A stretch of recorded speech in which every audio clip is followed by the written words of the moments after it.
Seems more honest to tell her, doesn't it, really? Yeah, I agree.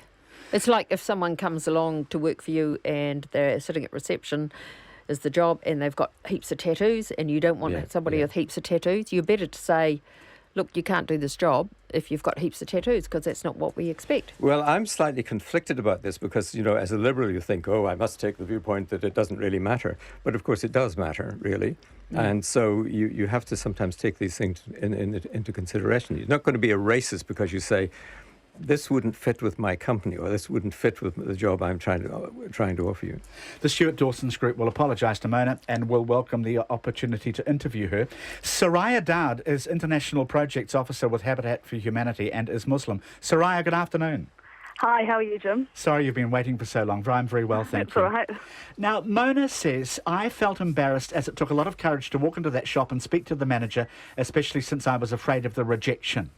Is this a feeling you are familiar with, Soraya, either from your own experience or from friends?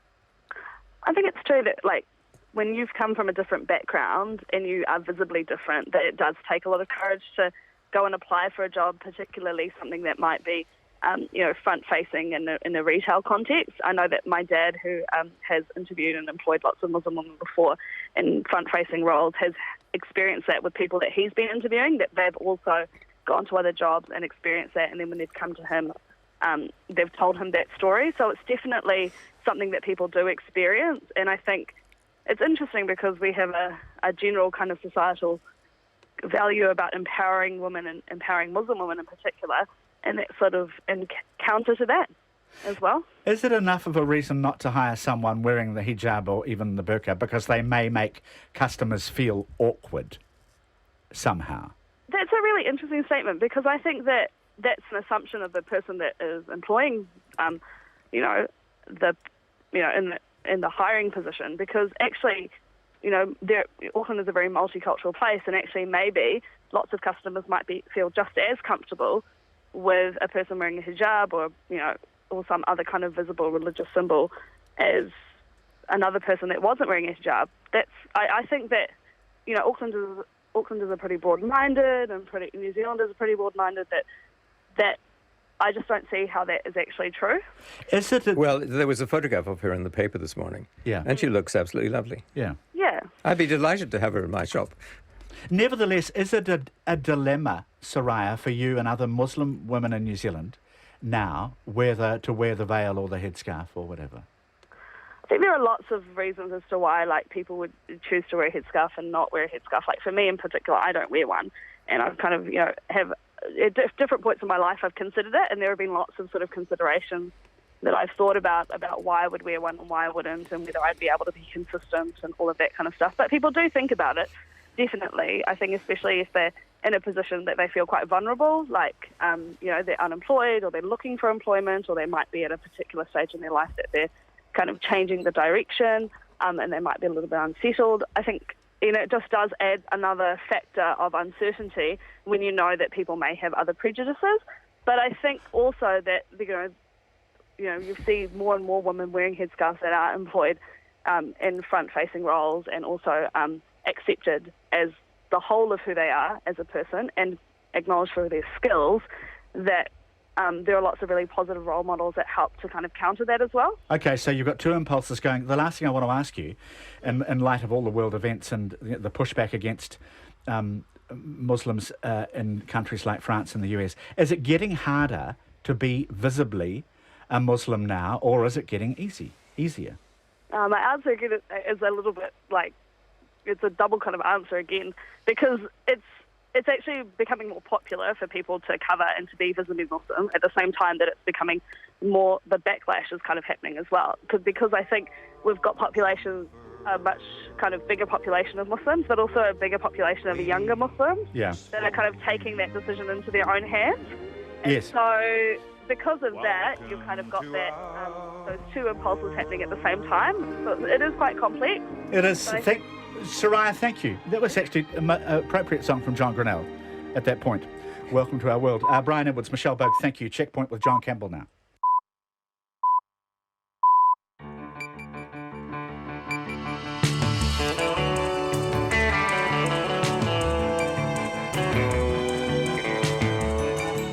Kia ora everyone. Haere mai ko, John Campbell, aho. Welcome to Checkpoint on RNZ National.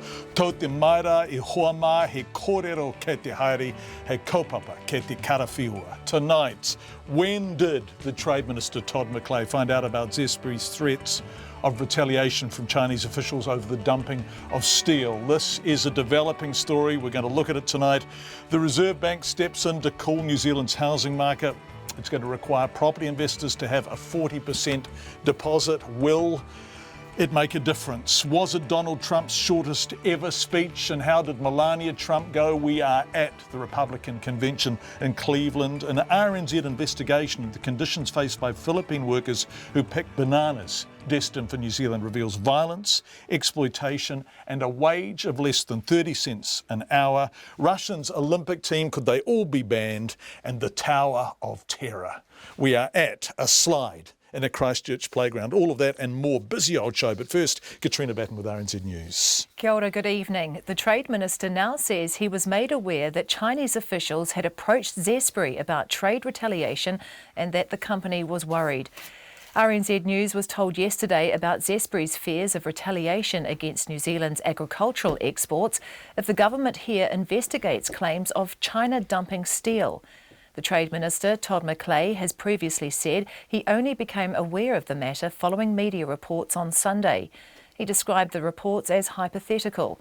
But today, at a trade summit in Indonesia, Mr McClay says he's been reminded that he was informed last week in China. I've checked overnight into when I was in China. I did receive information from the embassy that an industry body had made contact with a New Zealand company in China, raising some concerns. Our embassy subsequently has checked this with MOFCOM, which is the equivalent of the Chinese Ministry of Trade. They've said they have no knowledge of it and they have denied it.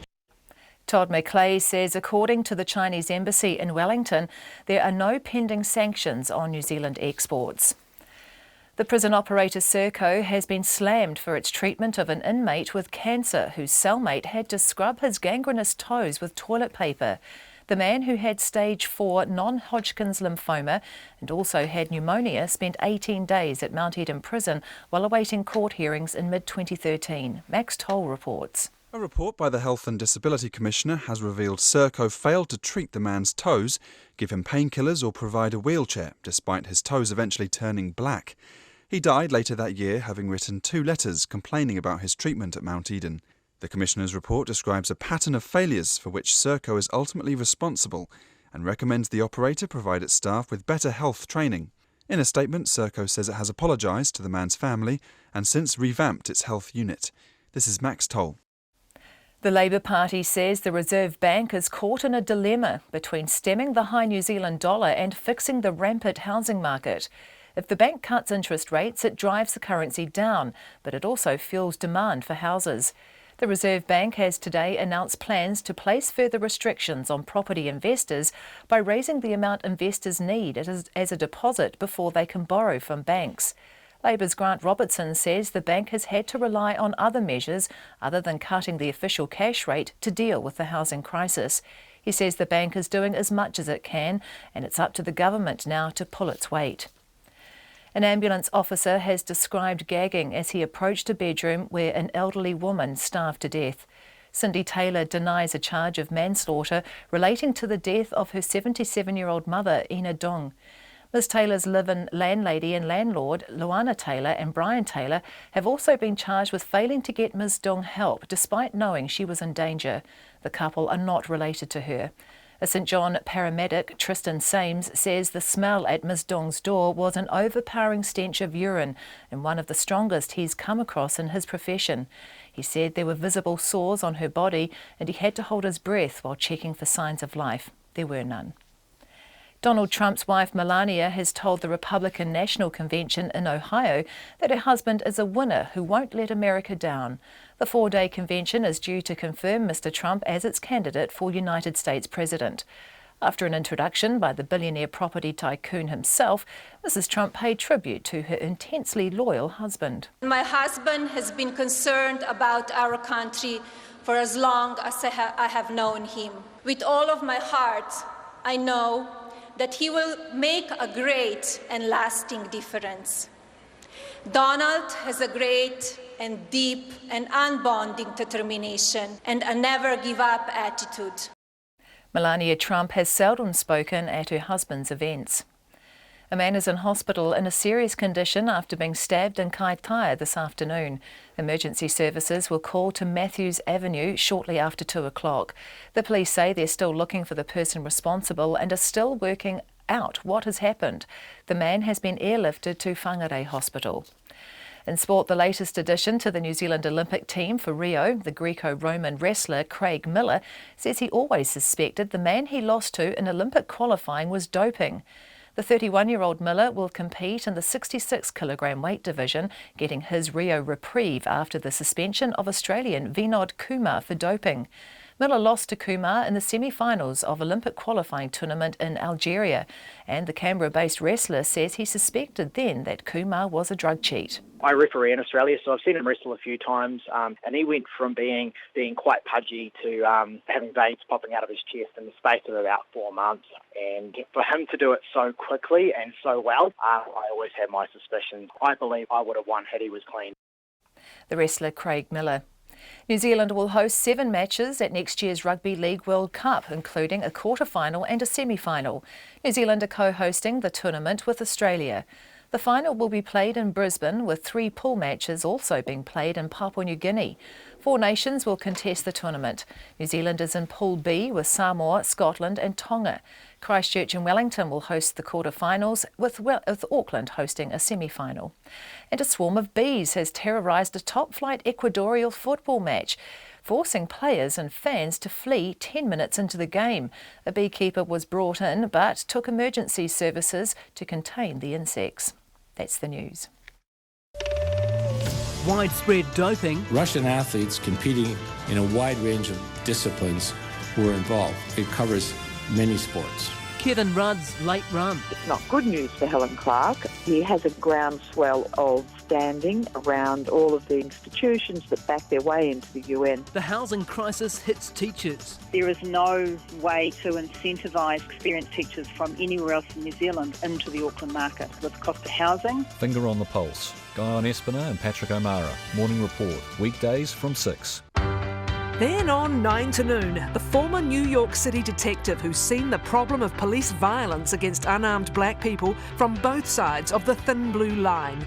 And after 10, educationalist Yong Zhao, whose new book, Counting What Counts, emphasises the need to move away from high-stakes testing. Join me, Catherine Ryan, on 9 to noon after Morning Report on RNZ National. Met service weather to midnight tomorrow, Northland, Auckland, Coromandel Peninsula. A few showers becoming frequent this evening, easing tomorrow morning. Waikato to Kapiti, including Bay of Plenty, Taupo, Taumaranui and Taihape. Isolated showers turning to rain this afternoon or evening, with possible thunderstorms in the west. Rain easing to isolated showers tomorrow morning. Gisborne, Hawke's Bay, Wairarapa and Wellington. Scattered rain spreading north this afternoon into evening, clearing Wellington tonight and elsewhere early tomorrow morning. Nelson, Marlborough and Canterbury, brief afternoon rain today. Fine tomorrow, apart from a few showers for coastal Canterbury later.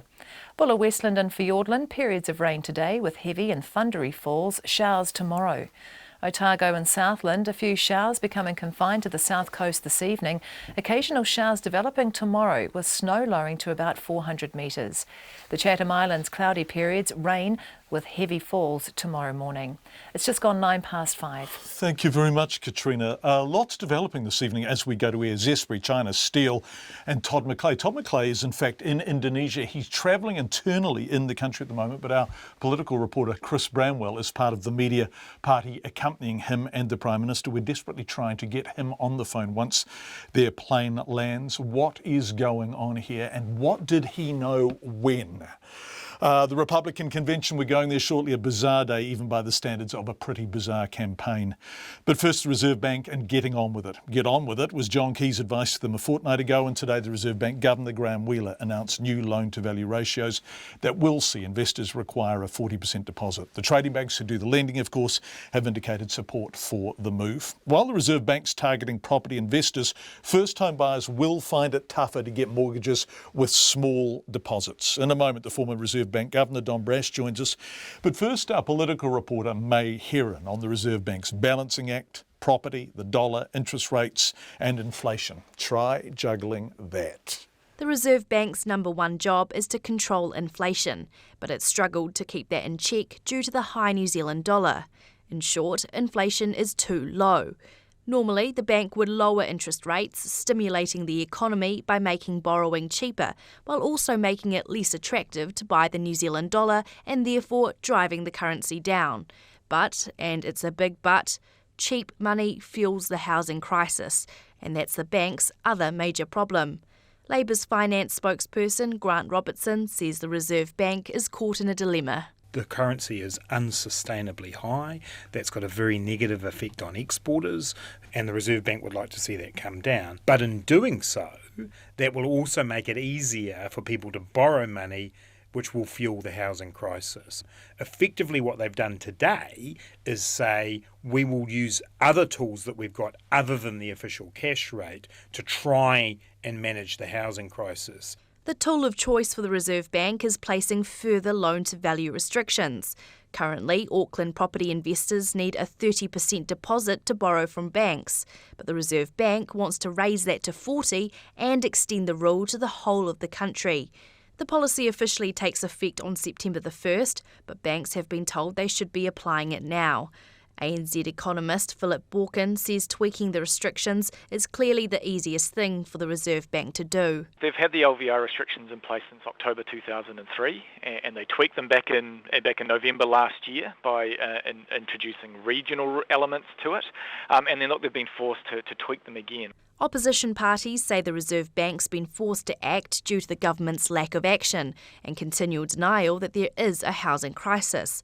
Philip Borkin says the announcement has come as a slight surprise. It was only a few weeks ago where they said, look, we're working on something, but it's not imminent. Now, 2 weeks later, something has happened. So that says clearly the housing market has become more of a concern. Perhaps there was some additional pressure politically behind the scenes. So I think from a financial stability perspective, the Reserve Bank felt that, look, it just didn't have a lot of time to wait here. New Zealand First says the latest move by the Reserve Bank will have little effect in reining in the rampant house property market. The party leader, Winston Peters, continues to see high immigration as the main contributor. They'll have to give up a long-held ideology that all immigration is good. The fact of the matter is that reports show that so much immigration now is not of skilled people, and actually it's quite sad because it just means that the level of homelessness, the level of unaffordability is going to go on for a short time longer. But as Grant Robertson explains, immigration provides its own tension point. Immigration should be good for New Zealand. It should play a part in stimulating the economy.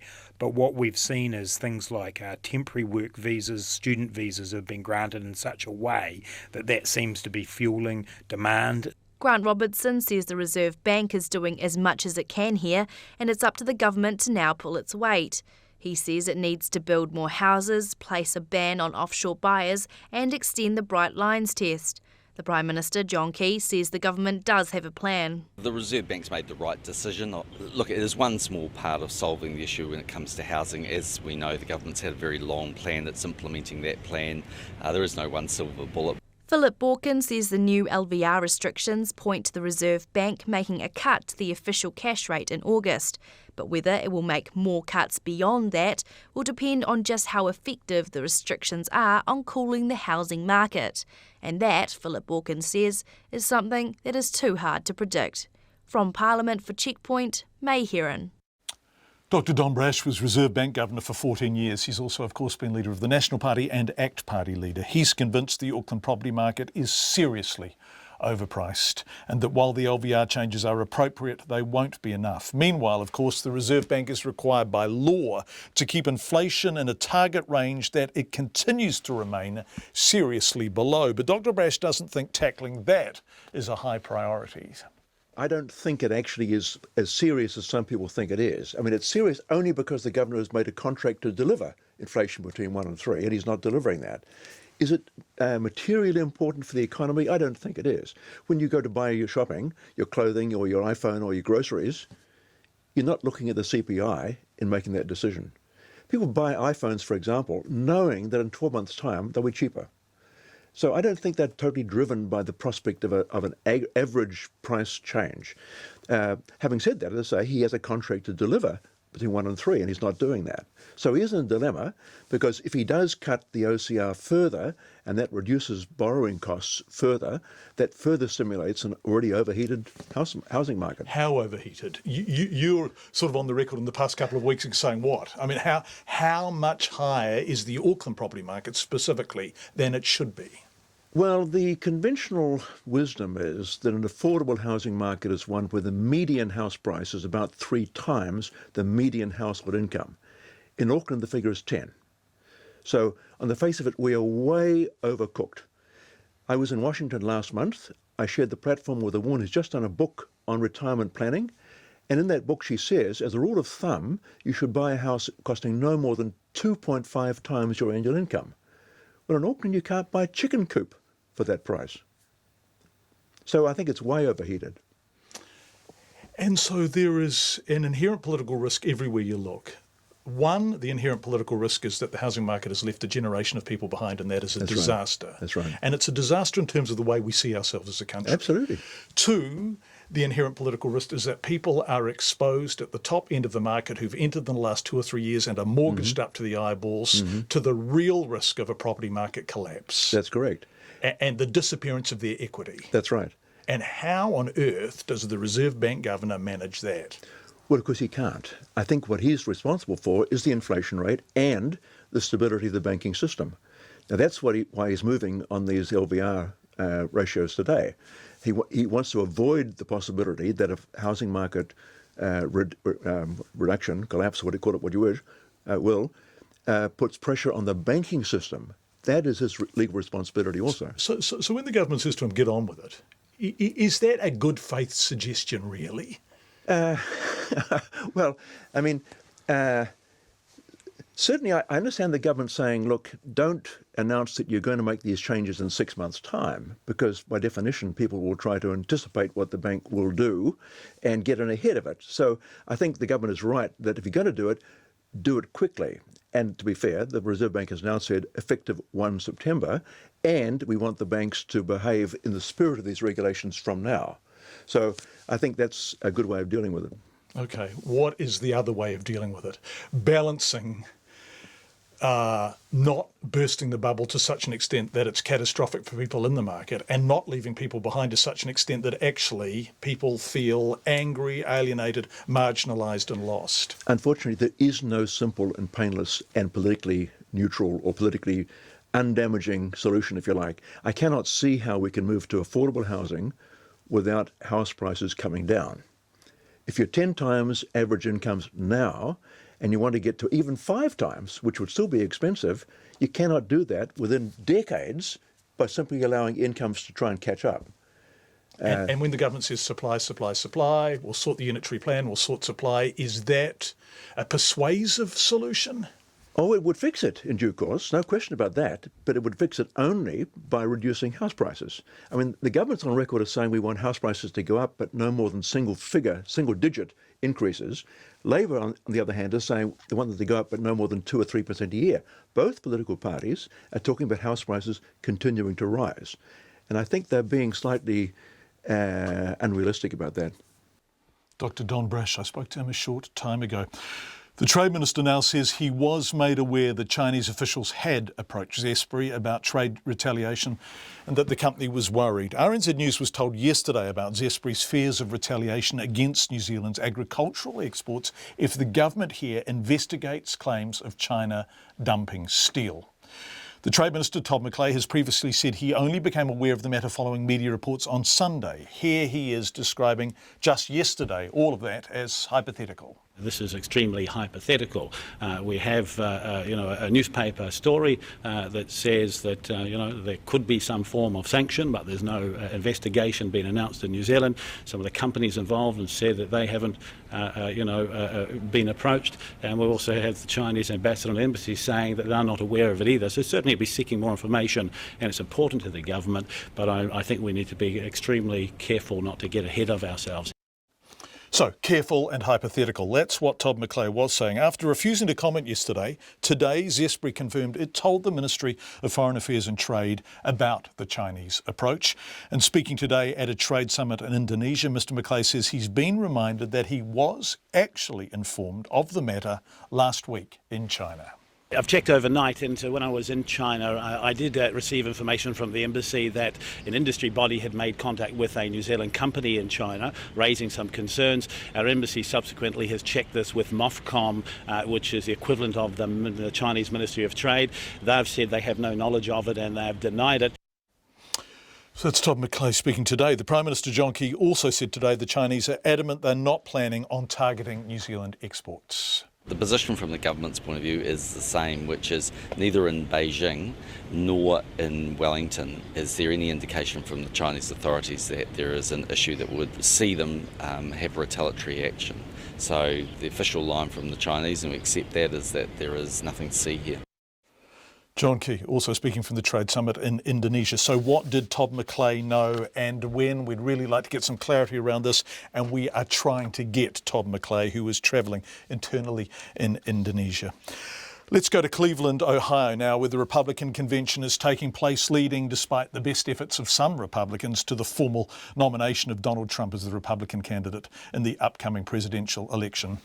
Trump's acceptance speech is still to come, of course, but on a day in which the key theme was American vulnerability, what The Guardian called, and I quote, a procession of grieving parents and siblings telling of the soldiers or victims of crime they'd lost over the past 8 years, Trump did have an opportunity to speak to an audience desperate to hear from him. And that was when he was introducing another speaker, his wife.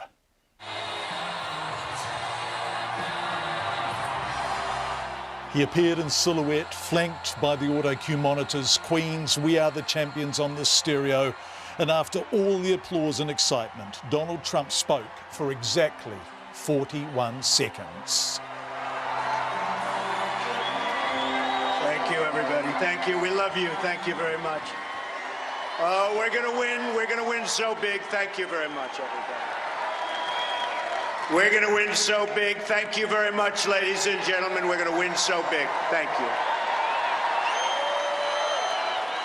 Ladies and gentlemen, it is my great honor to present the next First Lady of the United States, my wife, an amazing mother, an incredible woman, Melania Trump. Thank you very much.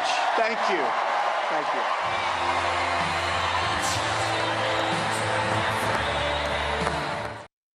After being welcomed on stage, Melania Trump, in a speech that contained a passage strikingly similar to Michelle Obama's comparative speech in 2008, told the crowd her husband of 18 years welcomes change and supports all people regardless of their backgrounds.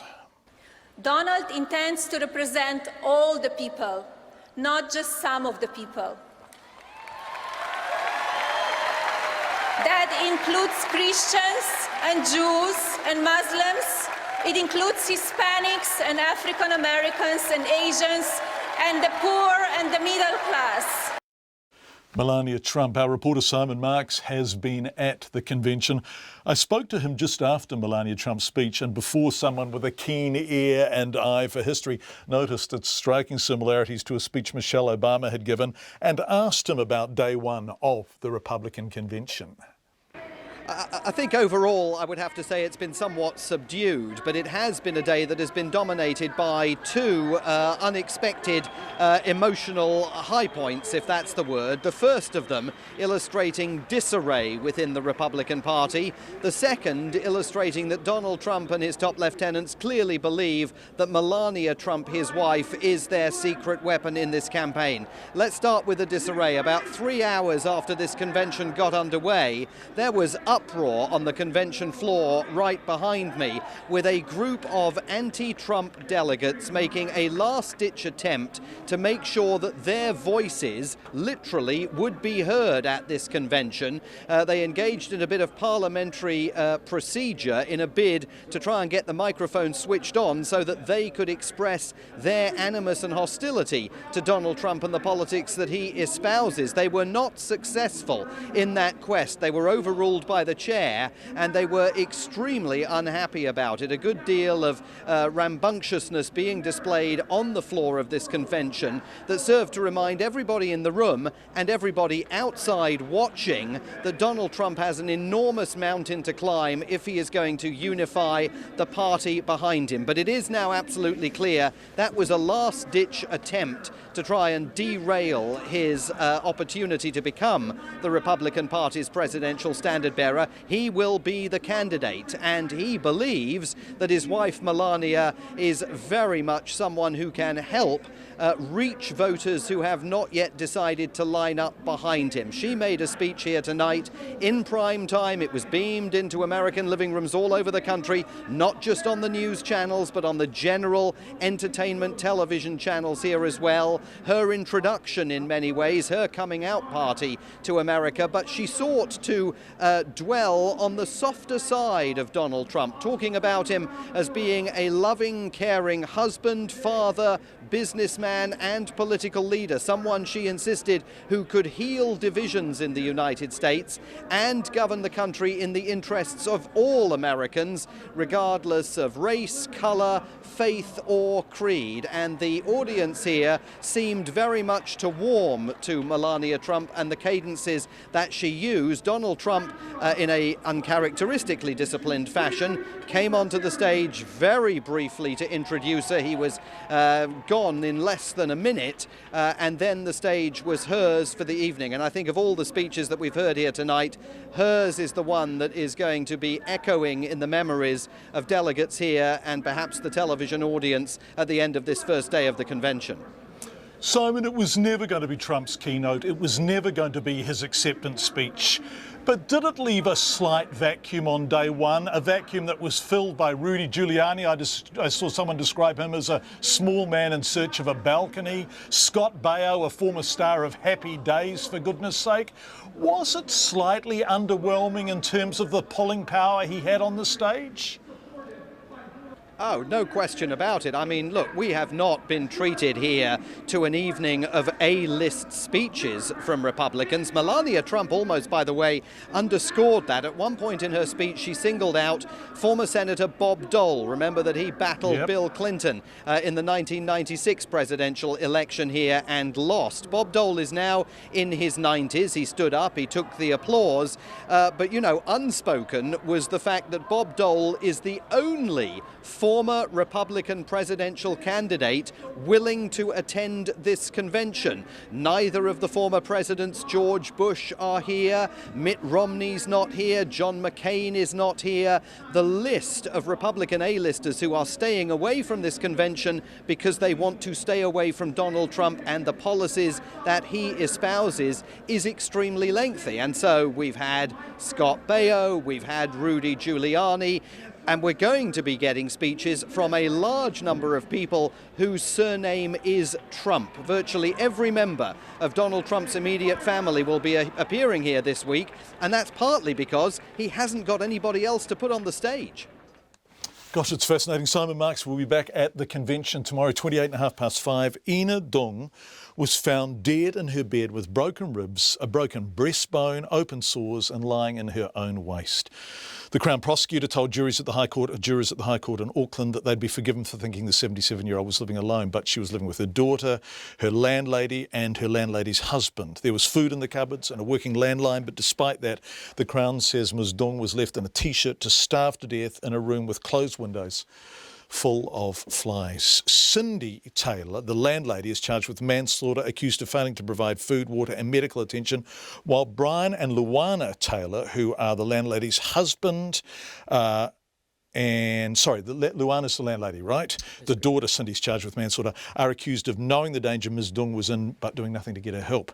Our court reporter Edward Gay has been covering this trial. Edward, this is pretty heavy stuff. He joins us now. The Crown says this was a case of neglect by all three. That's right, yeah. The Crown prosecutor, Natalie Walker, said there was a strong smell of urine and faeces. There was plates of uneaten food in this room. The windows were closed. It was the height of summer. It was in the middle of January last year. The room was full of flies, and Miss Dung, when she died, she only weighed 29 kgs. Now, there was earlier medical evidence which showed that she weighed 70-something kilograms in previous years. She was found lying on a green tarpaulin, no bed sheets, only wearing a T-shirt, lying in her own waste. And Miss Walker also detailed additional charges that Cindy Taylor's facing. She's accused of misusing her mother's EFTPOS card, and spending the pension after Miss Dung died. Also accused of using her dead uncle's card and withdrawing his pension, in total over $37,000. Right, ambulance staff gave evidence today? That's right, we heard from Tristan Sames, who he said in the witness box that he had never smelt anything like this. There were open sores on Miss Dung's body, incredibly powerful smell of urine. He described her as looking as emaciated, that her bones were visible through her skin, and he could see these open wounds as well. Another officer, Lance Michael Hill, known as Mike Hill, he's got over 20 years of experience, and he told the court that the smell actually made his eyes hurt. He described her as looking like a scarecrow and appeared to be just skin and bone. Okay, boy, this is fairly tough evidence. What did defence say in response? Well, there were short opening addresses from defence. PUKEKOHE for Cindy Taylor, that's Miss Dung's daughter, yeah. And she's facing the manslaughter charge. Mr Kay said that the photos in this trial, as you can imagine, are horrific. I've seen them; they are horrific. But he told the jurors that, you know, it wouldn't be surprising if that caused prejudice, but they had to shut that out of their minds as judges of the facts. He took them through what the Crown had to prove, the elements of the charge. He said that they'd have to decide that what the standard of care is for a reasonable person and whether Cindy Taylor met that standard, and whether that caused, if she failed, whether that caused Miss Dung's death.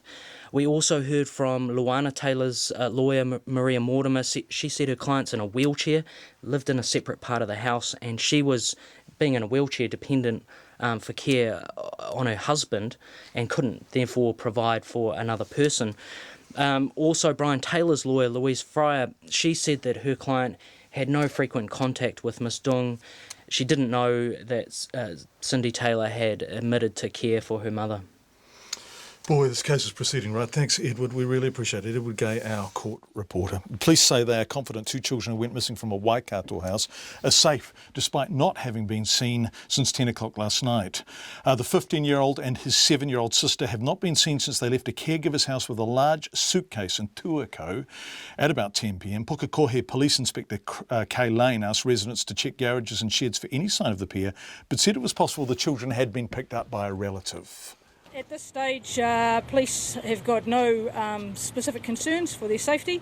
It's a possibility they've left on their own volition, and we've been making further inquiries today after what we did last night in regards to areas in the road.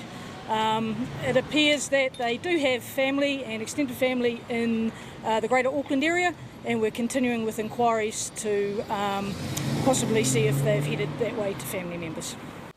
Inspector Kay Lane said the caregiver did not know the children had left, but Te Morehu, the 15-year-old boy, was wearing a puffer jacket, and his sister Anahira had a frozen onesie on. Anyone who knows their whereabouts, really, please contact the PUKEKOHE Police.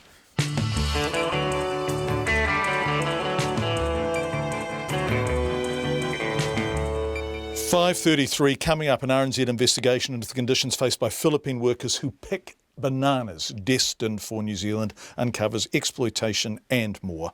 Russia's entire Olympic team could be banned from the Games in Rio, and why a security guard is monitoring a Christchurch playground where a slide has been nicknamed the Tower of Terror. We go there and talk to people who are using it, plus Nona with the latest in business news. But apologies for keeping you waiting. Katrina Batten, RNZ Headlines. The Trade Minister now says he was made aware that Chinese officials had approached Zespri about trade retaliation, and that company was worried.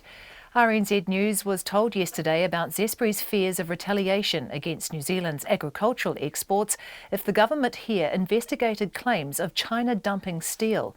The minister, Todd McClay, previously said he only became aware of the matter following media reports on Sunday. He described the reports as hypothetical. But today at a trade summit in Indonesia, Mr McClay said he'd been reminded he was informed last week in China.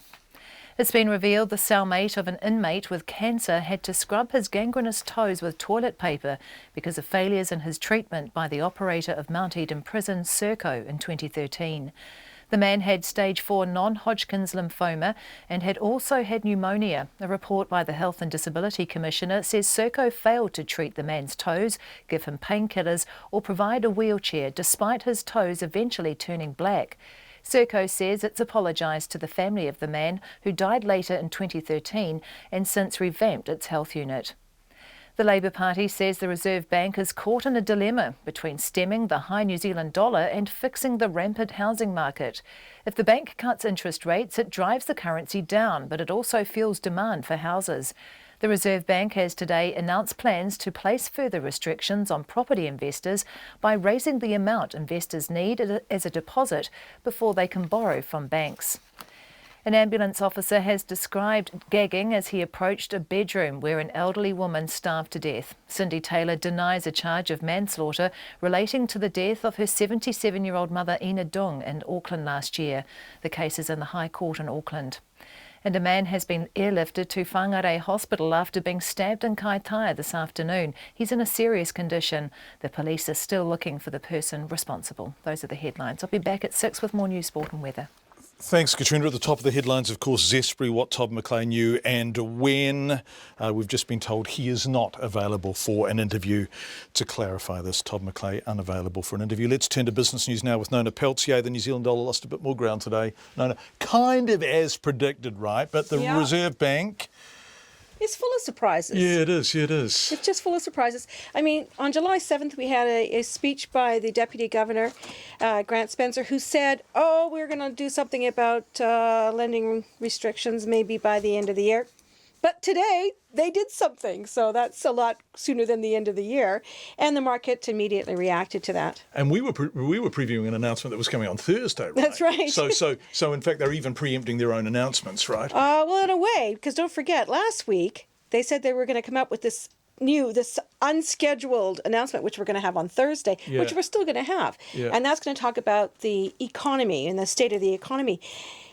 So today, though, they've given themselves the room to sort of suggest that they're going to cut interest rates. It's really, I guess, for people trying to follow this, it seems like a big puzzle. Well, May Heron tried to address this, and I think she did a good job in a piece we led with at the top of Checkpoint tonight. So on the one hand, there is rampant, berserk property inflation. Right. But on the other hand, the Reserve Bank is having to respond to the fact that other inflation is too low. And they have a target. Yeah. And they've not been able to meet their target. And as well, the New Zealand dollar has been sort of, defying the Reserve Bank's efforts all along. So what did the dollar do today? Well, it fell. It fell after the LVR restrictions came in, because that is almost making it sure that the Reserve Bank is going to cut interest rates in August. And that's in August. Meanwhile, so the New Zealand dollar went, time to fall another cent. So it kind of fell about a cent. But then, yesterday, because of the inflation data, it fell. And then, of course, the week before, when the Reserve Bank surprised about it fell again. So we've had 3 steps down. Up until then, though, the New Zealand dollar was trading around 73 cents US, and really laughing all the way to the bank at 96 cents Australian. But today, it's a different story. Today, we're at 71.1 US cents, which frankly is still pretty high. 93.7 Australian and 53.7 British pence for people who haven't forgotten about the Brexit thing, which is hanging over the market. And all of that, What do you think our New Zealand share market did? Well, of course, so my guess is that it will have gone up because if interest rates are going to fall, money's going to go after equities instead, right? Exactly, that's how it works. You're getting the hang of this. Very good. Thank you. So the New Zealand Top 50 Index, it hit another record high today. Yes, indeed. That was at 7,155 points. That's up nearly 0.7%. That's 49 points. Anyone who says they understand this really is making it up just a little bit. It's just nuts at the moment, isn't Well, it? it's actually part of the fun. Yeah. Thanks, Nona. We appreciate it. Right. Bananas are New Zealand's most popular fruit, with Kiwis consuming more per capita than any other country in the world, an average of 18 kilos each a year. But an RNZ investigation into the conditions faced by Philippine workers who pick bananas for New Zealand has uncovered an ugly picture of exploitation, violence and underpayment, with workers paid less than 30 cents an hour. Tess McClure with this report. New Zealand imports 72 million kilograms of bananas every year.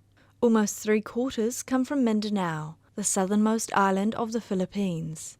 An area plagued by conflict and political unrest, workers on the local banana plantations are among the poorest in the country. Union organiser Ebenezer Tan says they face a daily struggle to survive. Life in banana plantation for the workers in the Philippines is very hard. They have to really work hard day by day, and they are receiving wages that are not enough to suffice their basic needs of their families. As well as wages far below the national minimum, workers face health issues from exposure to heavy-duty chemical sprays. Long-term exposure causes multi-organ failure, Parkinson's disease and cancer. Some got blinded, some got infertility. But workers who do campaign for higher wages are often met with violent retaliation. Human rights groups have recorded 318 targeted killings of activists and union workers since 2010. Banana picker Vincente Barrios was threatened when he began campaigning for a higher wage. Weeks later, he was gunned down in an ambush and his colleague killed. Since we started the union in 2005, we've been ambushed. Our first time was at my house. They came with high-powered guns and kicked down our door, but I wasn't home. The second time we were ambushed on the road. I was hit by the bullets here, in my arm, and here, through my stomach. But not everyone on the banana supply chain is losing. Japanese corporate Sumitomo, who exports bananas from these plantations to New Zealand, reported gross profits of almost 12 billion New Zealand dollars last year.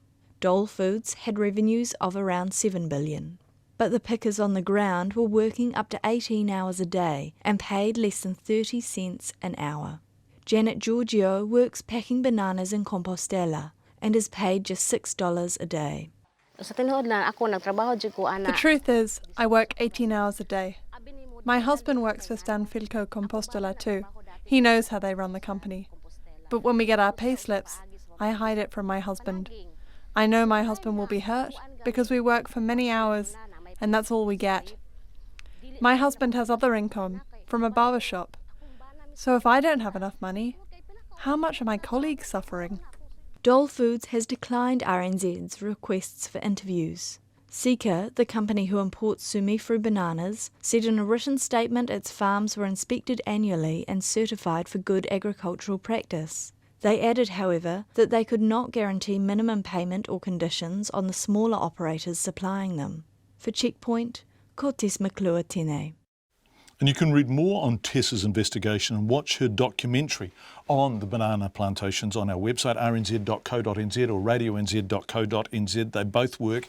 It's a really good new website too, and we recommend it if you haven't been to the new improved version. Calls are growing for Russia to be banned outright from next month's Olympic Games in Rio de Janeiro. A damning report from the World Anti-Doping Agency, WADA, has detailed widespread state-sponsored doping and drug test cheating in the country across a range of sports, a big range. Russia's track and field athletes have already been banned from the Games because of widespread evidence of drug abuse. The International Olympics Committee is expected expected to respond to the report and announce what sanctions they'll take overnight New Zealand time.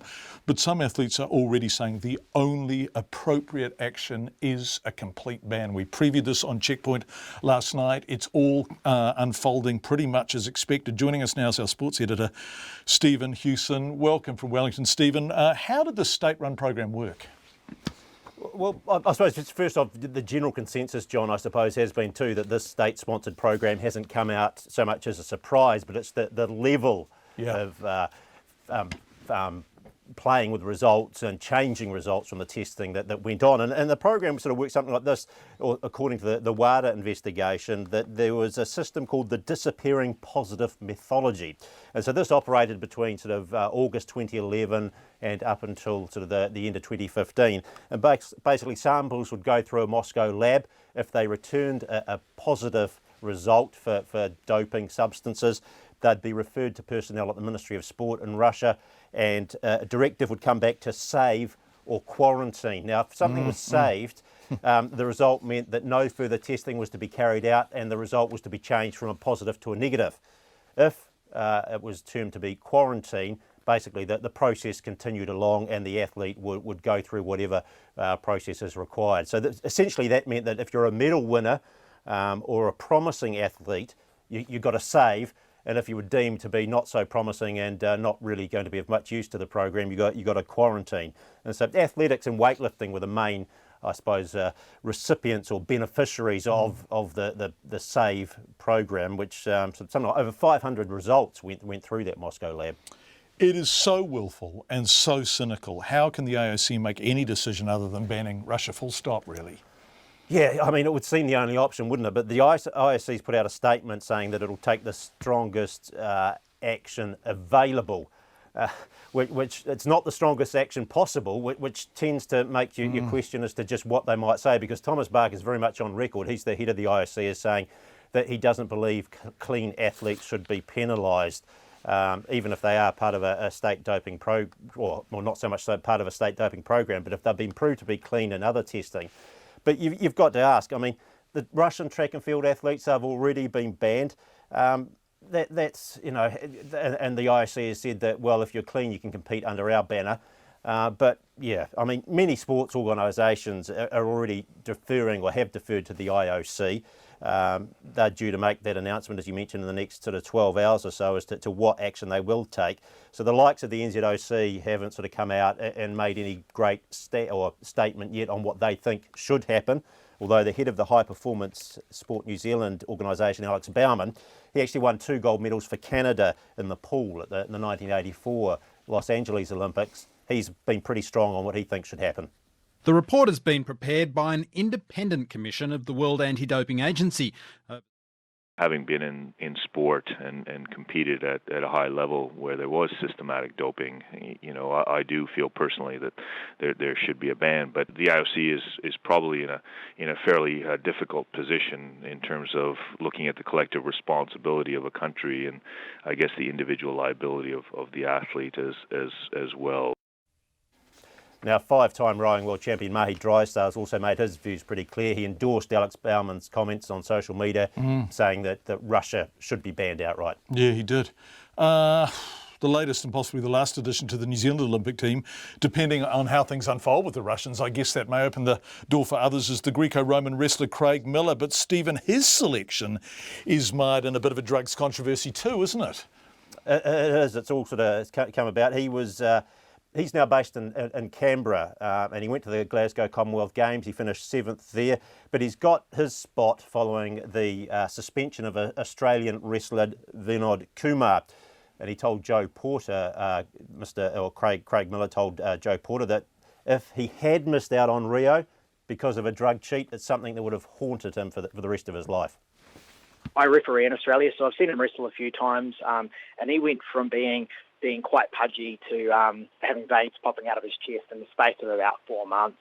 And as someone who's gone through quite a body transformation myself, I used to be 105 kilo and I'm wrestling 66 at these Olympics. You know, I know how hard it is to change and transform. I know how hard it is to do that as a clean athlete. And for him to do it so quickly and so well, I always had my suspicions.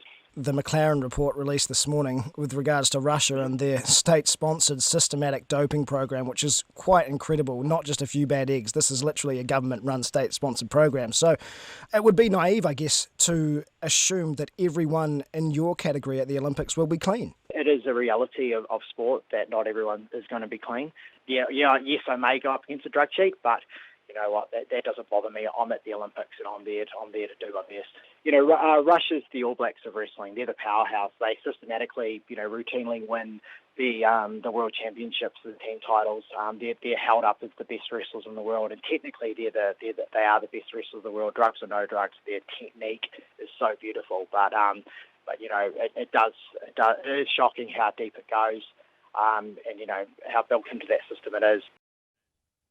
So it's a rather fortunate Craig Miller, because if Kumar's suspension from the games had come about a day or two later, no matter what the fact that Craig Miller was the next cab off the rank for the wrestling, he would have missed out simply because the paperwork needed to be done by July the 18th. Wow. He snuck in. Yeah, that's good news, and I hope he has a great game. Stephen Houston, thank you, our sports editor. We really appreciate it. The time is 10 to 6. We'd love your feedback on the issues of the day. Todd McClay and Zespri, the story seems to be changing somewhat there. Todd McClay has declined our invitation to be interviewed. Well, he's not available. Feedback 2101. You can text it if you are so inclined. Or email checkpoint@radionz.co.nz. I don't know if you were watching the Republican convention unfold on the telly today. It was extraordinary viewing. We'd love to hear from you in any way you choose to contact us. We're going to go to Nice now. A new poll shows public confidence in the French government's ability to combat terrorism has plummeted after the truck attack that killed 84 people. As thousands gathered for a minute's silence on the promenade, there were boos and jeers from the crowd for the French Prime Minister and calls for the President to resign. Meanwhile, furious mourners have spat, thrown cigarette butts and rubbish on a makeshift hate memorial at the exact spot where Nice truck terrorist Mohamed Boulel was killed. Here's Ashraf Fahim. Slowly but surely, a picture is emerging of the man who carried out the Nice truck attack. French prosecutors say Mohamed Boulel wasn't religious. He ate pork, drank alcohol, and wasn't known to pray. But he had recently become interested in jihadist movements. The search of his computer, as I detailed, it shows, we can say, a certain recent interest at this stage of the investigation for radical jihadist movements. And they say that Boulel was quickly radicalized. Radicalization can take place much quicker when it concerns disturbed individuals or individuals fascinated in extreme violence. Nice residents are making their feelings clear about the man who killed 84 people, many of them children, when he smashed a hired truck into the crowd celebrating Bastille Day on July 14th. They're dropping rubbish at the spot along the promenade where Boulel was shot by police and spitting on the trash pile. It's nothing like what he deserves. It's symbolic, but it's insignificant. This man should have died 1,000 times for what he did, killing those children. It's awful. The makeshift trash memorial won't help explain the shocking act of violence that has stunned this seaside holiday destination, but it is giving residents the opportunity to vent their anger at the man responsible. That report from Reuters. Serco is once again in the spotlight for the wrong reasons after a report revealed a sick prisoner had to get his cellmate at Mount Eden Prison to scrub his gangrenous toes with toilet paper. The Health and Disability Commissioner has investigated the man's treatment at the Auckland prison during an 18-day stay in 2013. It found the operator didn't give him the care he needed despite his toes eventually turning black. Our Wellington-based reporter Max Toll has been reading the Commissioner's report and joins us now. Hi Max, welcome to the program. What did the Commissioner find? John, this was a man who had been diagnosed with stage 4 non-Hodgkin's lymphoma, stage 4 being the advanced type of cancer. He had suffered from pneumonia and had blood circulation issues, but despite this, while he was at Mount Eden for 18 days, he was only checked once by nurses. He wasn't treated, he wasn't given painkillers, and when he asked for a wheelchair, he was turned down, despite there being ones available. He later wrote 2 letters complaining of his treatment, and I'll read you a brief passage from one of them. "My feet were stinging with the pain. I asked to see the doctor, which was the next day. He had a look at them and said we will have to keep an eye on them. About 2 weeks later, nothing happened. When I had to go to the toilet, I had to crawl on my knees until I could reach the toilet and pull myself up. Meanwhile, his cellmate is having to clean his toes with toilet paper. When he finally left Mount Eden and returned to another prison, the admission notes said that he looked absolutely shocking and his toes were about ready to fall off. He would later die a few months after his stay in 2013. As you mentioned, the Commissioner essentially placed all the blame on Serco. It said Serco failed the man, failed to meet the appropriate standards of care, and recommended it both apologise to his family and train its staff to be better in those kind of situations." Right, all of that is pretty compelling stuff. How has Serco responded to it? They sent me a statement. They said they have already apologised to the man's family. They said they have improved their healthcare and they have appointed more health workers, 5 to be exact. They did accept the blame and said that they should have done more earlier, and they fell short of their own high standards. Max Toll, live from the Wellington newsroom. Thank you so much, Max. We appreciate it. Let's go to Christchurch now, where the Crown company Otakaro Limited has a security guard on site to monitor children on a slide at the Margaret Mahy family playground. If you're listening on the radio and you're not from Christchurch, you're familiar with the playground. The slide, dubbed the Tower of Terror, is an 8-metre-high enclosed spiral slide made up of 3 towers linked by a rope tunnel. The slide opened in June but was closed last week amid safety concerns, but it's just reopened, so we sent our fearless Christchurch reporter Conan Young down to the playground this afternoon to see what the fuss at the Margaret Mahy family playground was all about. Hi John, so look, we're here at the Margaret Mahy playground where the latest attraction, the so-called Tower of Terror, which you can see behind us, is causing a little bit of controversy. The main issue has sort of been with children climbing up the outside of the tower on these ropes and potentially getting a little bit too high and maybe getting themselves into a bit of trouble. But look, I'm joined here today by Joy, who's come here with her grandchildren. We've got Cole and we've got Poppy. And so what do you guys think about all of this? Well, when ours heard this morning that the tower had been reopened, they couldn't get here fast enough. We've had to make a special detour on the way home so that they could try it out.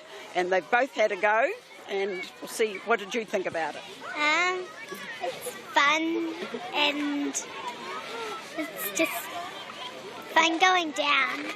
You like it? Yeah. Does it feel scary at all?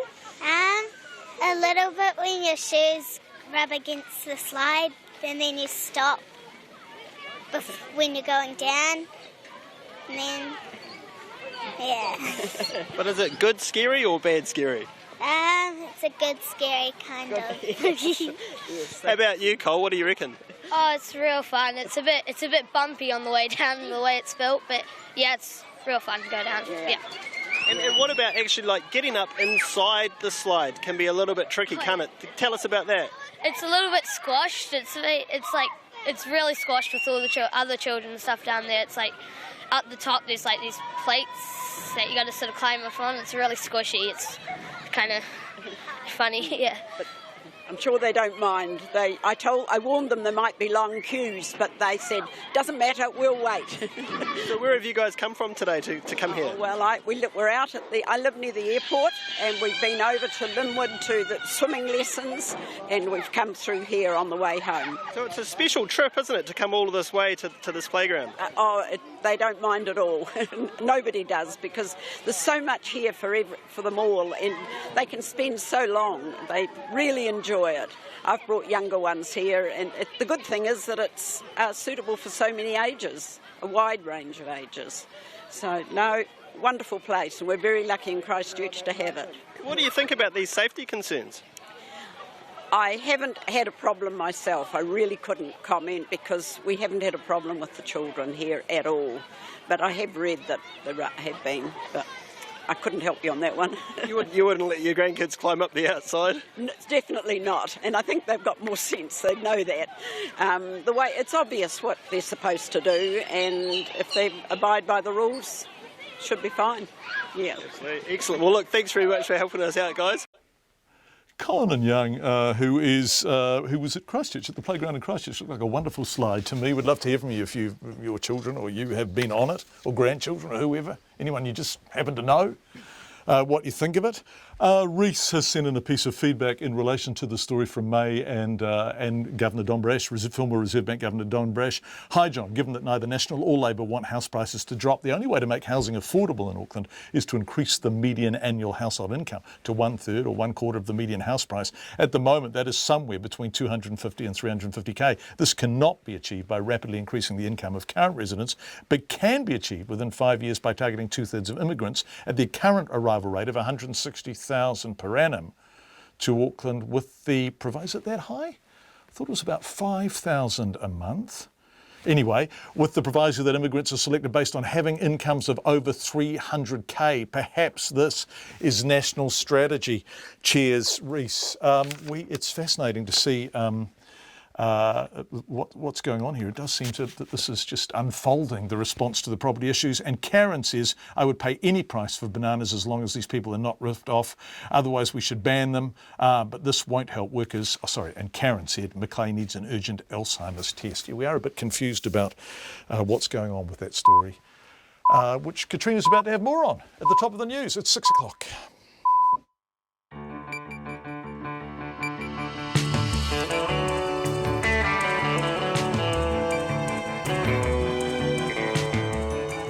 Kia ora, everyone. You are with Checkpoint on RNZ National. Thank you for joining us, however you're doing so, on the radio, live streaming on the fantastic RNZ website, or live screening on Freeview, channel 50. In the next 30 minutes, proposed tough new rules unveiled by the Reserve Bank will mean property investors will require a 40% deposit to buy houses, and the stricter lending limits will now apply to the whole country. A new Otago Regional Council report shows almost 3,000 homes in South Dunedin are just 50 centimetres above sea level, and sea levels are rising. And 138 of New Zealand's future political leaders descend on Wellington to take part in youth parliament. Lots of fine idealism. But first, here is the news with Katrina Batten. Ngā mihi nui, good evening. The kiwi fruit exporter Zespri has confirmed it was approached by officials in China 2 weeks ago and told of discussions about New Zealand imports. At this stage, the company hasn't given further details about what the officials said, but RNZ News understands they warned Zespri there could be retaliation if the New Zealand government investigates claims of China dumping steel in this country. RNZ News understands the threats were from China's Ministry of Commerce and Ministry of Trade Policy and were made to Zespri's representative in China, Matt Crawford. After refusing to comment yesterday, today Zespri confirmed it told the Ministry of Foreign Affairs and Trade about the Chinese approach. The Reserve Bank is caught in a dilemma between stemming the high New Zealand dollar and fixing the rampant housing market. Today, the bank has announced plans to place further restrictions on property investors by raising the amount they need before they could borrow from banks. Here's our political reporter, May Heron. The main way the Reserve Bank can drive down the New Zealand dollar is to cut interest rates, but that also fuels rising house prices. Labour's finance spokesperson Grant Robertson says the Reserve Bank has to rely on other measures to deal with the housing crisis. Currently, Auckland property investors need a 30% deposit to borrow from banks, but the Reserve Bank wants to raise that to 40% and extend it to the whole country. Mr Robertson says the bank is doing as much as it can, but it's up to the government now to pull its weight. He says it needs to build more houses, ban offshore buyers and extend the Bright Line test to curb speculators. From Parliament, May Heron. The prison operator Serco has been slammed for its treatment of an inmate with cancer whose cellmate had to scrub his gangrenous toes with toilet paper. The man, who had stage 4 non-Hodgkin's lymphoma and had also had pneumonia, spent 18 days at Mount Eden Prison while awaiting court hearings in mid-2013. A report by the Health and Disability Commissioner has revealed Serco failed to treat the man's toes, give him painkillers or provide a wheelchair, despite his toes eventually turning black. The Commissioner's report describes a pattern of failures for which Serco is ultimately responsible and recommends the operator provide its staff with better health training. Serco says it's apologised to the man's family and since revamped its health unit. A man is on the run after a stabbing in Kaitaia this afternoon. The police say the man was reportedly trying to break into a vehicle before members of the public intervened. They say he then went to Matthews Avenue, where there was an altercation and a 22-year-old man was stabbed in the stomach shortly after 2 o'clock. The police say it doesn't appear the two men knew each other. They're asking anyone who saw suspicious behaviour in Kaitaia to contact the police. The victim remains in Whangarei Hospital in a serious but stable condition.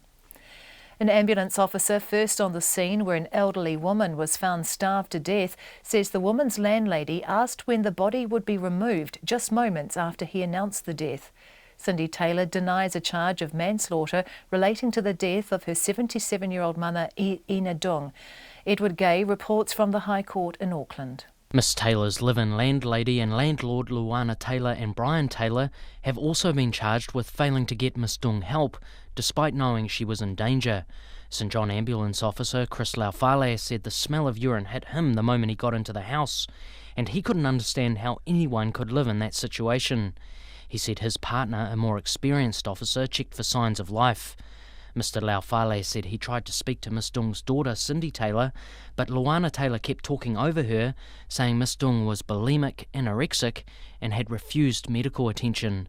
He said Luana Taylor also asked when the body would be removed. Ko Edward Gay, TNA. 2 of the 3 people killed in a crash on the desert road have been named. They were Mona Lisa Alofaifo, who was a 20-year-old Samoan woman with New Zealand residency, and Twinkly Ansell, a 21-year-old Indian national in New Zealand on a student visa. The police say all 3 were killed when their car crossed the centre line and collided with a truck yesterday morning. The driver of the car, a 21-year-old Indian national on a working visa, remains in Waikato Hospital in a critical condition. In sport, sports leaders say the response of Thomas Bach, the head of the International Olympic Committee, to a report showing Russia concealed hundreds of positive doping tests will determine his legacy. The IOC has promised the toughest sanctions available following the release of the World Anti-Doping Agency report, which revealed state-sponsored doping. Sports editor Stephen Hewson reports. The head of High Performance Sport New Zealand, Alex Baumann, says the IOC needs to ban all Russian athletes from the Rio Games, and his view has been endorsed by 5-time rowing world champion Mahi Drysdale. The British skeleton racer Adam Pengelly, who's also a member of the IOC's Athletes Commission, says the organisation needs to step up and do what's right and not exploit any technicalities that might allow Russian athletes to compete. The IOC will announce later tonight what action it's taking in response to the WADA investigation. This is Stephen Hewson. The South African golfing legend Gary Player has roundly criticised the men's top players for their withdrawals from the Olympics. The top 4 players in the world have all pulled out, but Player, who won 9 majors, doesn't accept the Zika virus as an excuse. I am absolutely in a state of shock. I played in malaria countries where malaria kills way more people than Zika even thinks about. I played in yellow fever war zones. Quite honestly, I think professional golfers don't hold the Olympic Games in high esteem. Gary Player. A former scout for the St Louis Cardinals baseball team has been sentenced to almost 4 years in prison for hacking into the computer network of the rival Houston Astros. Federal officials say the hacking cost the Astros $2 million. That's the news. Hello, it's Paul Brennan in for Brian Crump on Nights Tonight. We're living with the dead. Traveller and photographer Daniel Erickson will talk to us about his time living in a Manila cemetery that's also home to a slum community. There's the sampler. Nick Bollinger considers the eternal ingredients of teenage angst and distorted guitars in the music of car seat headrest. And there's more. We're left thinking with our Night's pundit, University of Otago political historian, Associate Professor Brian Roper, focusing on the debate amongst socialists about Brexit. Tonight from 7, Nights on RNZ National. Met service weather through to midnight tomorrow. Northland, Auckland and Coromandel Peninsula, a few showers becoming frequent this evening, easing tomorrow morning. Waikato to Kapiti, including Bay of Plenty, Taupo, Taumaranui and Taihape. Isolated showers turning to rain this afternoon or evening with possible thunderstorms in the west. Rain easing to isolated showers tomorrow morning. Gisborne, Hawke's Bay, Wairarapa and Wellington. Scattered rain spreading north this afternoon and evening, clearing Wellington tonight and elsewhere early tomorrow morning. Nelson, Marlborough and Canterbury, brief afternoon rain today. Fine tomorrow, apart from a few showers for coastal Canterbury later. Buller, Westland and Fiordland, periods of rain today with heavy and thundery falls. Showers tomorrow. Otago and Southland, a few showers, becoming confined to the south coast this evening. Occasional showers developing tomorrow with snow lowering to about 400 metres. And the Chatham Islands, cloudy periods, rain with heavy falls tomorrow morning. It's coming up to 6:09. Thank you very much indeed, Katrina. Katrina's obviously the lead story tonight has been Zespri Todd McLean not available for an interview. We have been trying to get him. The former Reserve Bank Governor Don Brash says any solution to make housing more affordable in New Zealand will be politically damaging because prices simply have to fall.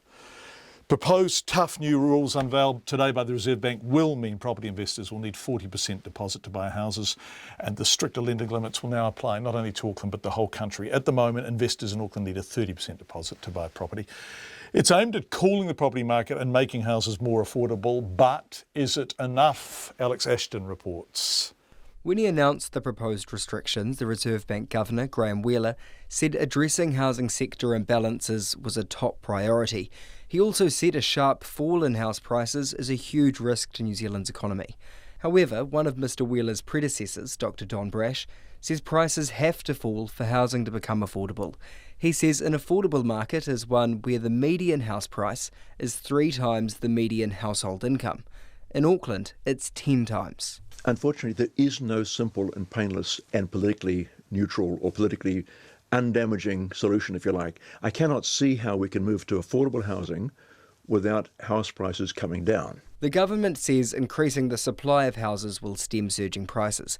But Dr Brash says increasing supply will only solve the problem by lowering prices, a reality he says no one's keen to embrace. The government's on record as saying we want house prices to go up, but no more than single-digit increases. Labour, on the other hand, is saying they want them to go up, but no more than 2 or 3% a year. Both political parties are talking about house prices continuing to rise. And I think they're being slightly unrealistic about that. The Reserve Bank wants to increase the deposit investors need to buy houses in Auckland from 30 to 40%. It'll also roll that out across the rest of the country. The bank's also reintroducing restrictions on first home buyers across New Zealand, with no more than 10% of lending going to those with less than a 20% deposit. Tweaks from current policy, but far from a wholesale change in approach.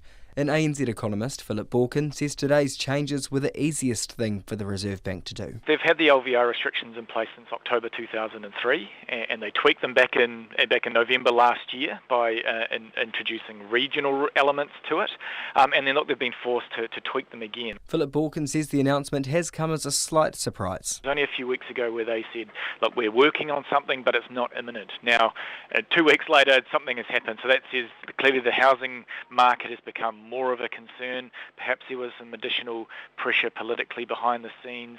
So I think from a financial stability perspective, the Reserve Bank felt that, look, it just didn't have a lot of time to wait here. The Reserve Bank's main job is to control inflation. At the moment, inflation is too low, and the bank's main tool to increase it is cutting the cash rate. But by doing so, it makes borrowing cheaper. That fuels spending and makes buying a big-ticket item like a house much more attractive. For Checkpoint, call Alex Ashton, TNA. South Dunedin residents are expected to spend the coming months and even years discussing how to deal with the forecast effects of rising sea levels in their region. A new Otago Regional Council report shows almost 3,000 homes in the suburb are just 50 centimetres above sea level, and of course sea levels are rising. A major flood in June last year damaged over 1,200 properties in South Dunedin, and a report late last year by Parliamentary Commissioner for the Environment Jan Wright called the problem of rising sea levels a slowly unfolding red zone.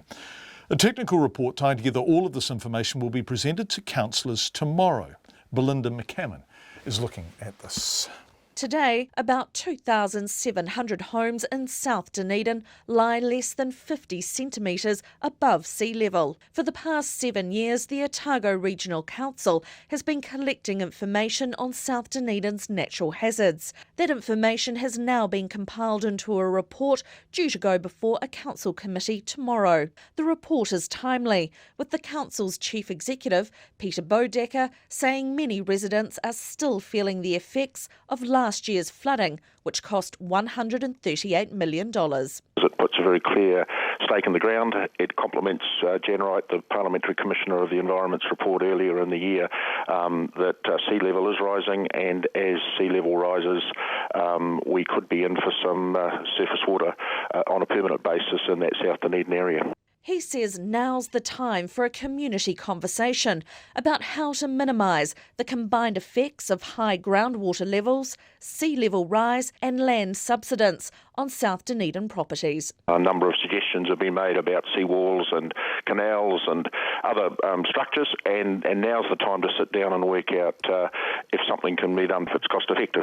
The report shows how the effects will vary across South Dunedin, with some areas likely to be worse off than others and affected sooner than others. The Greater South Dunedin Community Trust spokesperson, Ray McLeod, met with council staff today to be briefed on the report. He says the different scenarios modelled by the council is a heads up to the community about what could happen and allows residents to be prepared over the decades to come. We would like to see a bit less emphasis on West Coast scientific scenarios and a bit more emphasis on pragmatic engineering and solutions bound around sensible economics and reasonable responses to what we do know.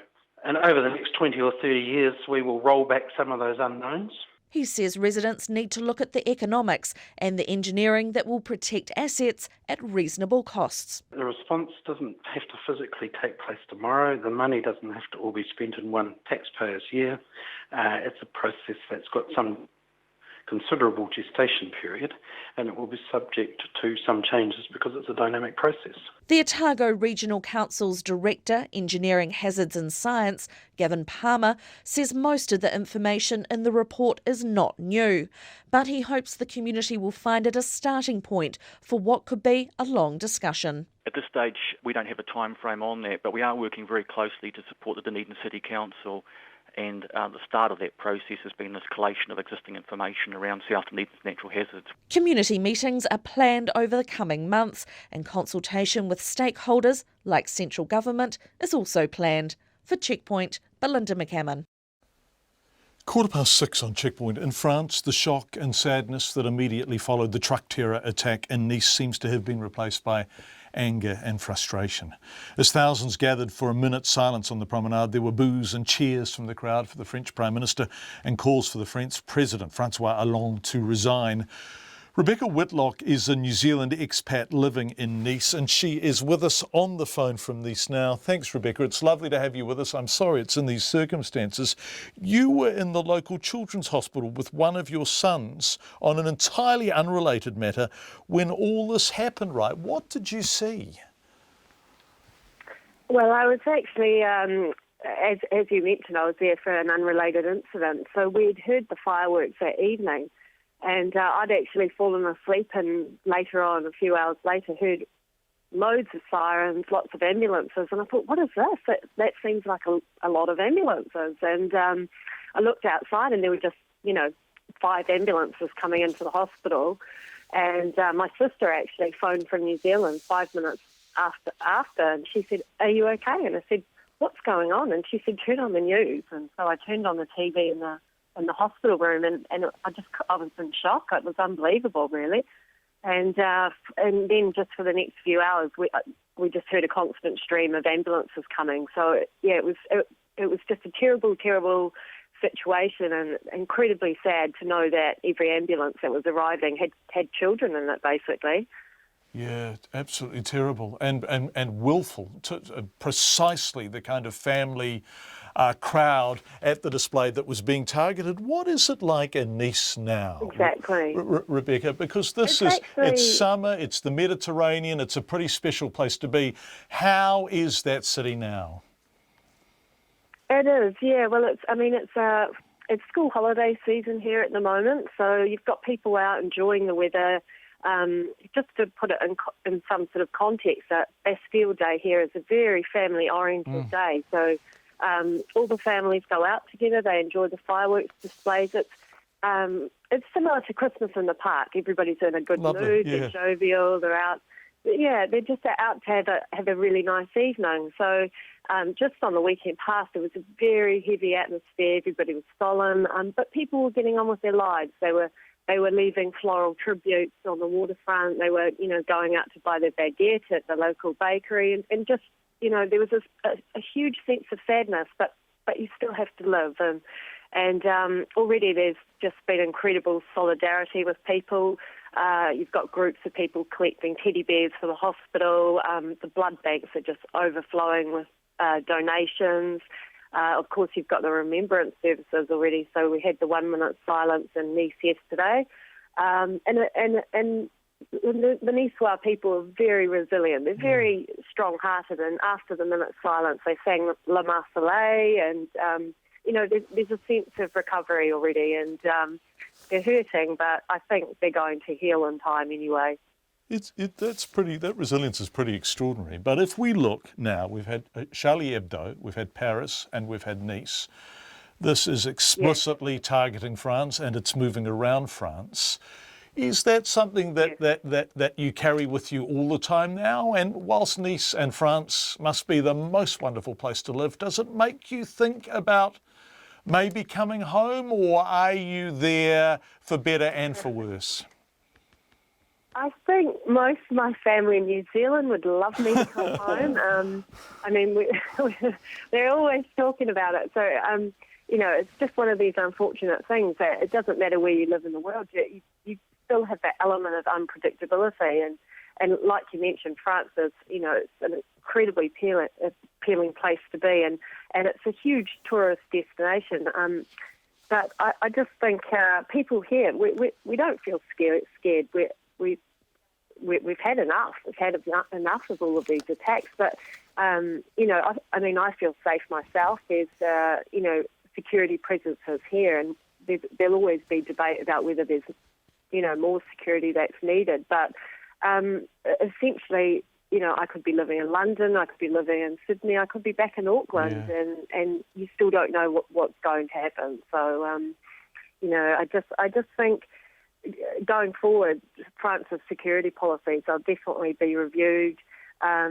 We've been on high alert since the Parisian attacks anyway, so it's filtered right down from a government level right down to even the schools. They're practicing terrorist drills in the schools, which is a terrible, it's a horrible thought. Coming from New Zealand, you just think you can't comprehend it, but that's the reality of the world that we live in today, unfortunately. Rebecca Whitlock live on the phone from Nice, where Rebecca, an expat Kiwi, now lives with her family. Thanks, Rebecca. Lovely to talk to you. 138 of New Zealand's future political leaders descended on Parliament today. Students from around the country are in Wellington to take part in the Youth Parliament to get a taste of politics and the decision-making process, and as they so famously said on that wonderful film, The Castle, the vibe. Our Te Manu Kōrehi reporter, Aaron Smale, went along to speak with some of those who were there. 121 students took part in a mock parliamentary debate where they asked questions of current MPs, while another 17 acted as press gallery journalists. Some of the students spoke at a select committee hearing about a proposal to make te reo Māori compulsory in schools. Josh Gill and Crystal Te Moananui from Thames and Finian Galbraith from the Kapiti Coast all supported the proposal. Finian Galbraith says Māori language should be compulsory in primary schools and an option at secondary school. I think it should be compulsory to learn about it at primary school, so from a young age you learn about the culture and you learn to respect it, and it just becomes normal from a young age. And then I think at high school it should be compulsory to have it provided as an option for students, but not compulsory. You're choosing pathways then which might not necessarily require te reo, but it is important that we have a base understanding of the Māori culture. They say at secondary school students begin to choose their own subjects, so making it compulsory at that level would be complicated. Josh Gill says although Māori was available at his school, it wasn't an option for those who wanted to study it at an advanced level. I go to Hauraki Plains College, and I think that the level of te reo is actually quite low. To be honest, I feel not really represented as all being a Māori person, because they only offer te reo Māori for Year 9 and 10. Crystal Te Moananui says students at her school also face the same issue. I attend Thames High School and we do have a Māori class, but I just don't feel like we have the resources needed to teach every year level. Finian Galbraith says he learnt Māori at primary school and was grateful for the opportunity it gave him to learn more about New Zealand. At my primary school, it was compulsory to learn the Māori language, which was great.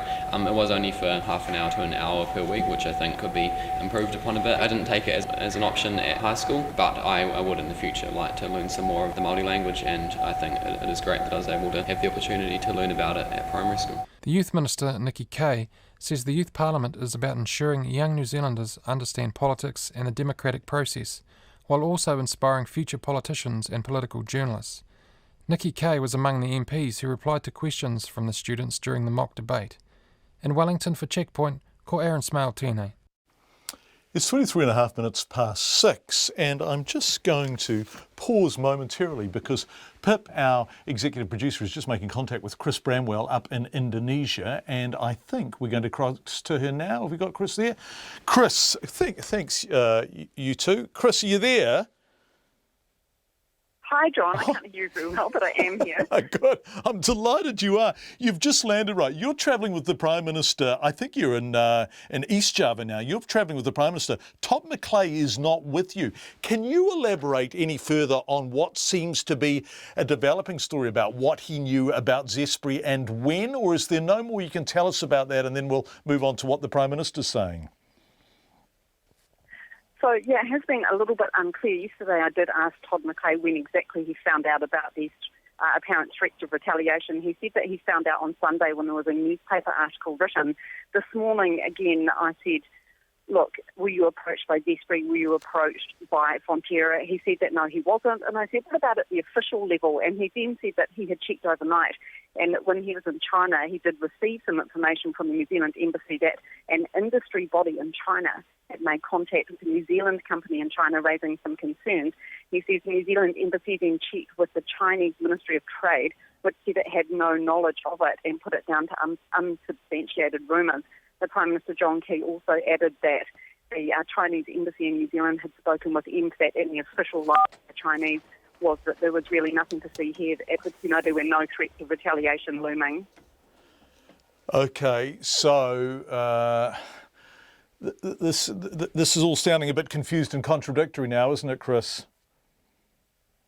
Well, it does kind of seem a little bit murky. It's quite unclear considering Mr McClay said on Sunday that he only found out about it from the newspaper, and now he says that when he was in China he got some advice at the official level. I guess in his defence he may have been just handed a briefing note, and he might have just kind of not really taken much notice of it, but now thinking back, he's like, oh, actually, maybe that was a bit more serious. I don't know. We'll have to talk to him again to get some real clarification on that. Thanks, Chris. Let's talk about the Prime Minister and what he's talking about with the Indonesian President. And the points I think people are very keen for him to make. There's a lot of insistence that he discusses Papua, West Papua, and of course the death penalty, the use of it against as almost a marketing tool for Indonesia's stand against drug trafficking. What's the Prime Minister saying about all of this stuff? So, yeah, they had quite a lengthy discussion last night about the death penalty, about human rights.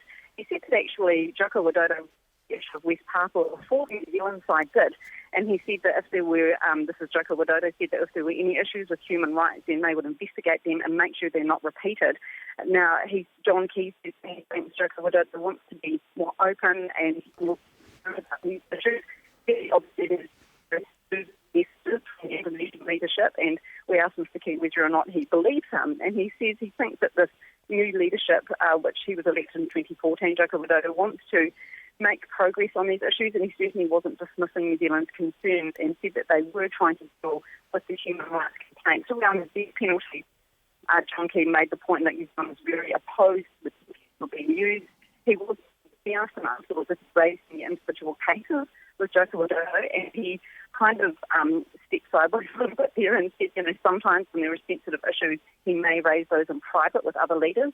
And he said that he does that to make sure that he wants to make the situation better, not worse for the individuals involved. So if he comes out and talks about it publicly, then he thinks he risks making the situation worse. And we said, well, did you raise any individual cases? And he said, you can take from that what you will. So he may or may not have discussed some recent cases, perhaps, with the Chris Bramwell, RNZ's Deputy Political Editor from East Java. We just grabbed Chris. Basically, she got off the plane travelling with the Prime Minister. Thanks, Chris. We're going to leave tonight by going back to Cleveland quickly, where Donald Trump's wife, Melania, in her first major political speech at the Republican National Convention, portrayed her husband as talented, compassionate and an unrelenting leader who would rather unify than divide the country if elected to the White House. The speech was widely praised afterwards. In fact, the CNN panel I was watching were going berserk to kind of one-up each other on getting their praises in. But it's subsequently been noted that the speech very closely resembled, in part, an address given by the current First Lady, Michelle Obama, back in 2008. So let's compare. Here's Melania first, followed by Michelle Obama. What do you think? From a young age, my parents impressed on me the values that you work hard for what you want in life, that your word is your bond, and you do what you say and keep your promise, that you treat people with respect.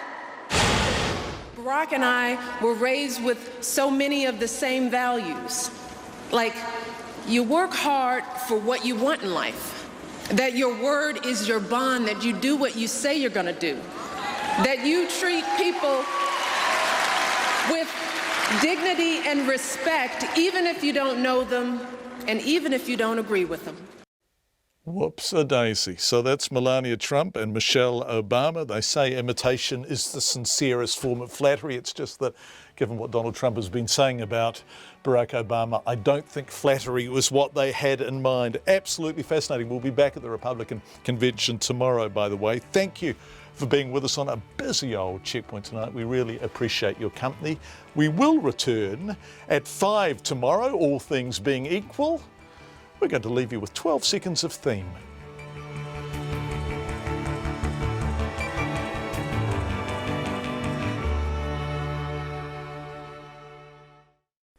RNZ News headlines at 6:30. The Trade Minister now says he was made aware that Chinese officials had approached Zespri about trade retaliation. It's been revealed the cellmate of an inmate with cancer had to scrub his gangrenous toes with toilet paper because of failures in his treatment by the operator of Mount Eden Prison, Serco. A man is on the run after another man was left seriously injured in a stabbing in Kaitaia. And Olympic-bound swimmer Lauren Boyle says banning the Russian team for doping could be unfair for individual athletes. Our next news and weather is at 7.